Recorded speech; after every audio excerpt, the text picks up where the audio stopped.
جب مشکل ہوتی ہے مولانا کوئی اسم اعظم بتا دیجئے، کوئی عارف مل جائے، کوئی بزرگ مل جائے، کوئی خدا رسیدہ مل جائے، تو ہم اس سے اللہ کا کوئی ایسا نام پوچھیں جس نام کے کہنے سے کام ہو جائے۔ تو بہت سے نام اللہ نے بتا دیے ہیں اور بہت سے نام اللہ نے نہیں بتائے ہیں، مگر آپ سب کے سوالات کا، اس طرح کے سوالات کا ایک جواب دے کے آگے بڑھوں۔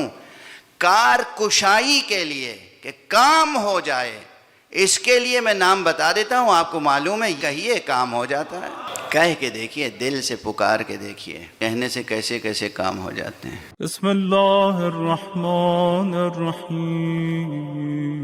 وہ باتیں جس کا آپ تصور نہیں کر سکتے، اجازت ہے ذکر کر دوں؟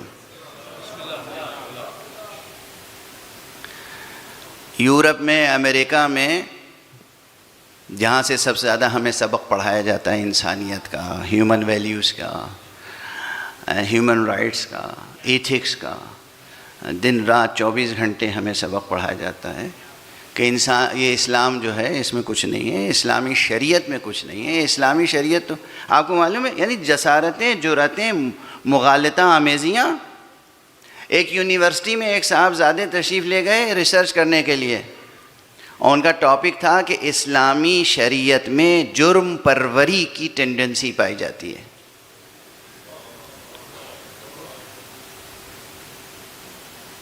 یعنی شریعت جو ہے کرمنلز پیدا کرتی ہے، شریعت کے اندر یہ خاصیت ہے۔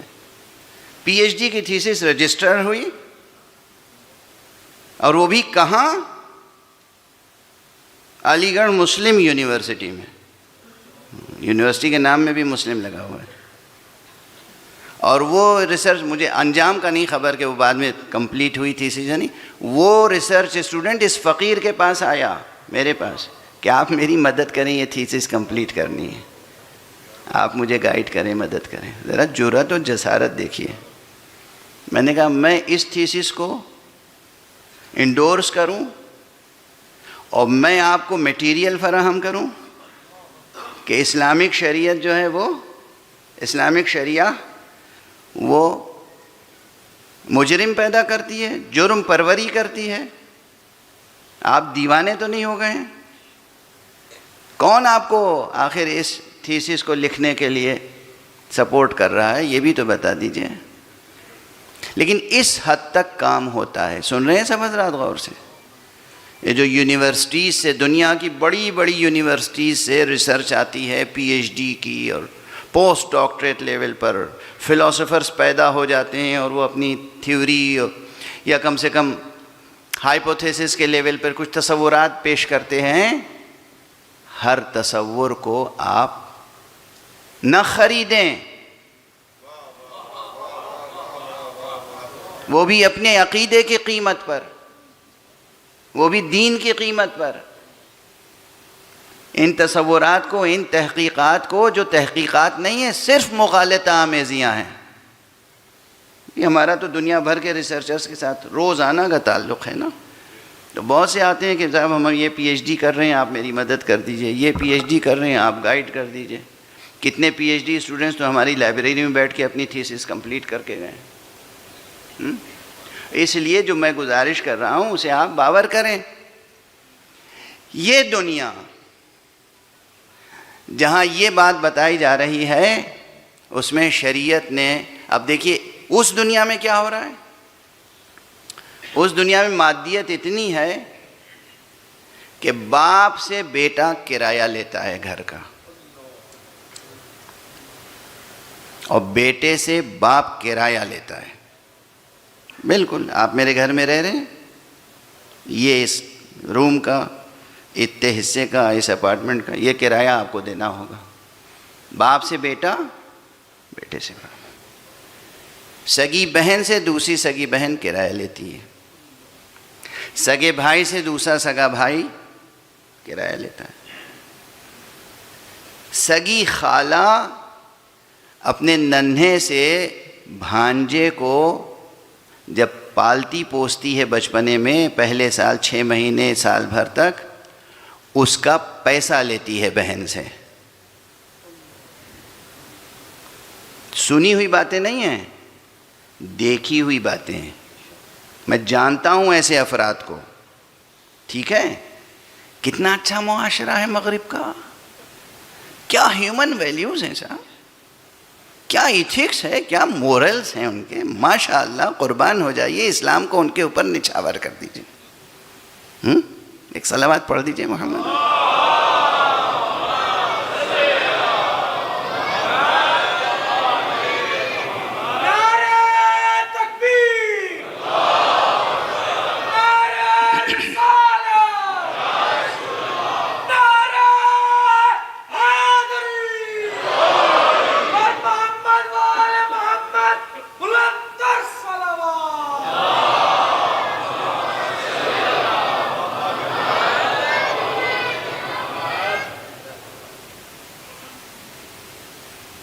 یہ آپ جا کے دیکھ لیں خود اپنی آنکھوں سے، سگی بہنیں، دو سگی بہنیں ہیں، ایک گھر میں رہ رہی ہیں، وہ بہن اس سے کرایہ لیتی ہے اور یہ بہن اس سے اس کے بچوں کی بیبی سٹنگ کا پیسہ لیتی ہے،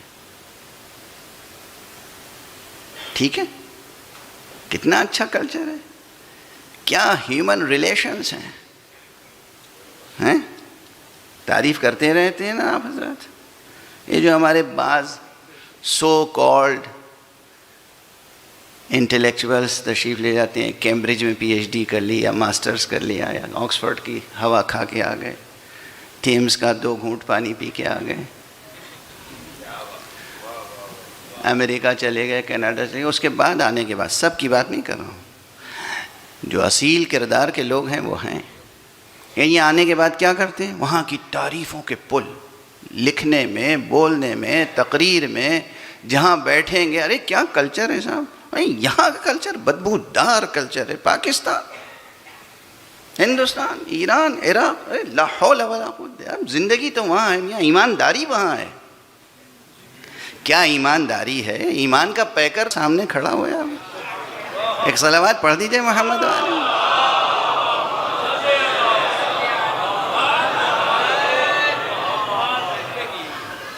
اب پتہ نہیں میں آپ کو آداب کروں کہ آپ مجھے آداب کریں گے، سمجھ میں آ رہی ہے بات؟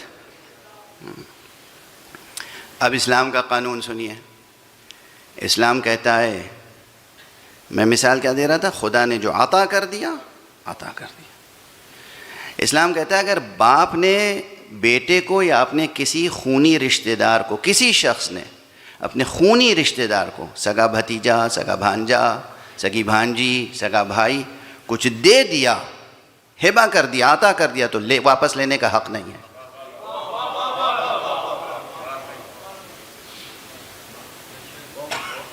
باپ نے بیٹے کو دے دیا کچھ، اب یہ نہیں کہہ سکتا کہ ہمیں واپس کرو۔ بیٹے نے باپ کو کچھ ہدیہ دے دیا، اب یہ نہیں کہہ سکتا بابا واپس کیجئے۔ سمجھ میں آ رہی ہے بات؟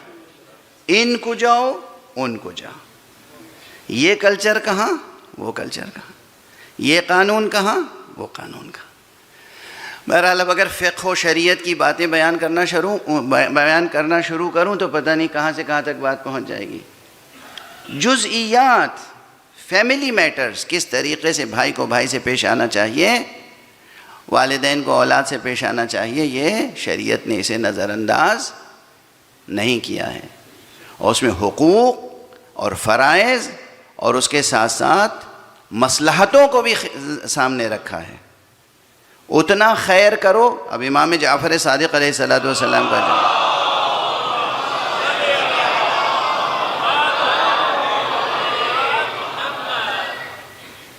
اور دوسرے معصومین سے بھی ہے، کسی نے پوچھا کہ بھائی کے ساتھ کتنا سلوک کریں، کہ بھائی کے ساتھ اتنا سلوک کرو جس سے اس کو فائدہ پہنچے، اگر اس کو پہنچنے والے فائدے سے زیادہ تمہیں نقصان پہنچ رہا ہے تو پھر وہ آخری حد ہے۔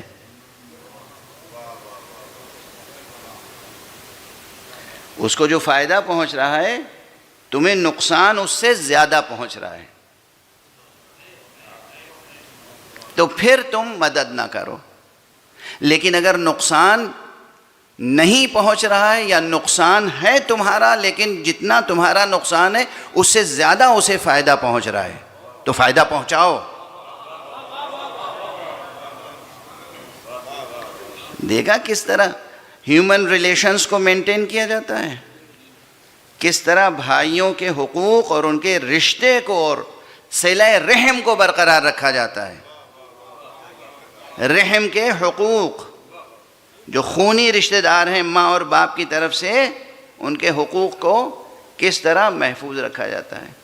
کتنا، کہاں تک، کتنا نقصان برداشت کریں، کتنا فائدہ پہنچائیں، اس میزان تک بھی شریعت اسلامی نے اسی وقت حدیں مقرر کر دی، مسئلے بیان کر دیے، تاکہ اگر ان مسائل سے آپ واقف رہیں تو کبھی بھی کیپٹلزم کی نحوستوں کا شکار نہیں ہوں گے. اسلام کی برکتیں ہمیشہ زندگی میں رونقوں میں اضافہ کریں گی. اب دیکھیے یہ ایک چھوٹا سا بریکٹ تھا، بڑا ہو گیا، کیا کریں؟ صلوات پڑھ دیجئے محمد.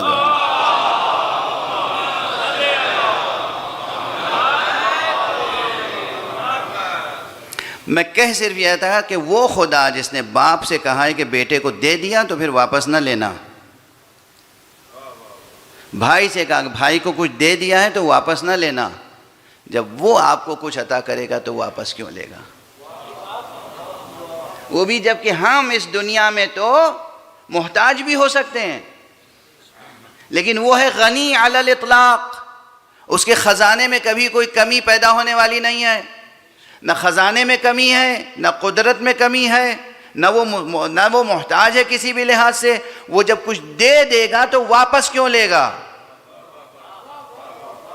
اتنی بات اگر سمجھ میں آ گئی تو ہم کہیں ہمیں اور آپ کو، اس عالم کو اس نے وجود عطا کیا ہے تو وجود واپس کیوں لے گا؟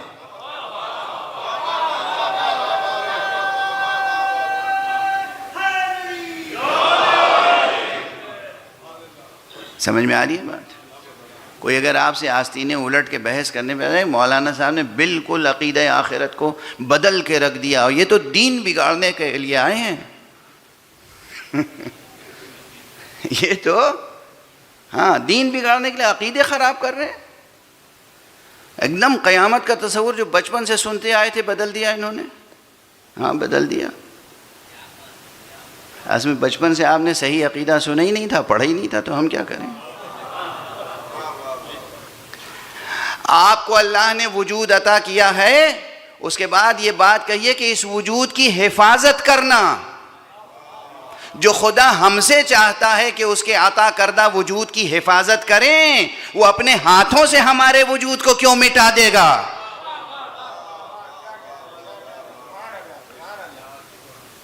وہ حی ہے، محیی ہے. ہاں یہ ضرور ہے کہ یہ موت جو درمیان میں آتی ہے، یہ شجرہ ہستی اور شجرہ وجود کو مزید کمال کے مرحلے میں لے جاتی ہے، نہ کہ زوال کے مرحلے میں.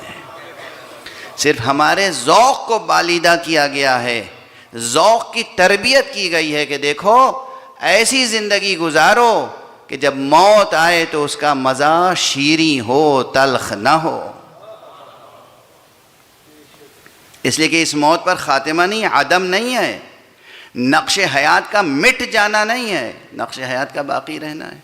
کیوں باقی رہنا ہے؟ کب تک باقی رہنا ہے؟ ابد الآباد. اس نے عطا کیا ہے باقی رکھنے کے لیے. تو قیامت کس چیز کا نام ہے بھائی؟ معاد کس چیز کا نام ہے؟ آخرت کس چیز کا نام ہے؟ قرآن مجید میں ایک مطالعے کے نتیجے میں 80 نام قیامت کے سامنے آئے ہیں. کتنے؟ 80. ایک ہی شے کے 80 نام کے کیا معنی ہوتے ہیں؟ اس کے معنی یہ ہیں، وہ پرانی تمہید آپ کے ذہن میں ہوگی. مثال دینے کے لیے ایک نئے کانٹیکسٹ میں عرض کر رہا ہوں. جو چیز عظیم ہوتی ہے اس کے نام بہت ہوتے ہیں.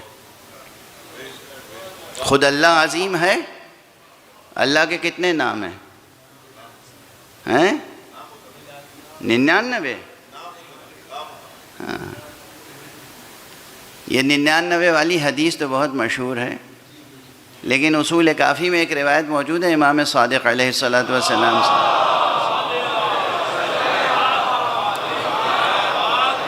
اس میں ارشاد فرمایا گیا ہے کہ اللہ کے 4000 نام ہیں، اور جو آپ شبۂ قدر میں دعا پڑھتے ہیں جوشن کبیر، اس میں بھی 1001 نام ہیں۔ تو کتنے نام ہوئے اللہ کے؟ اور بہت سے وہ نام ہیں جو ابھی اللہ نے کسی لفظ میں سامنے لانے کی حکمت اختیار نہیں کی کسی مصلحت سے۔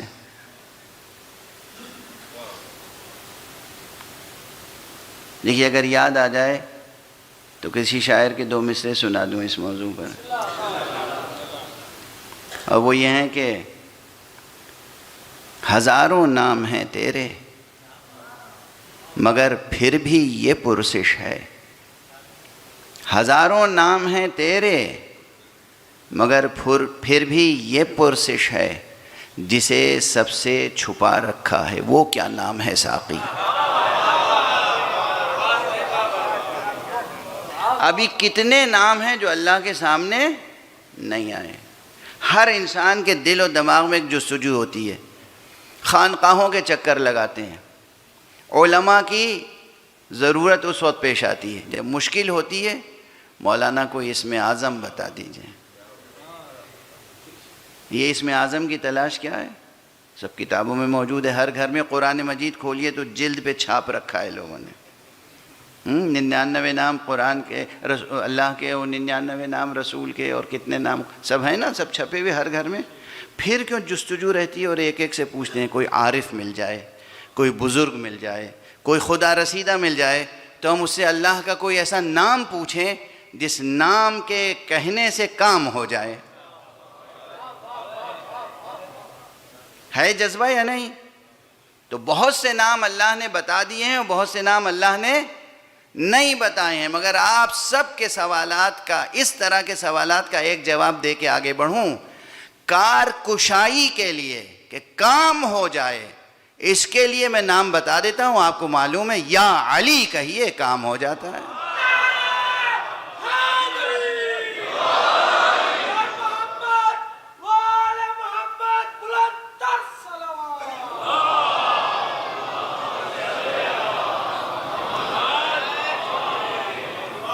کہہ کے دیکھیے، دل سے پکار کے دیکھیے،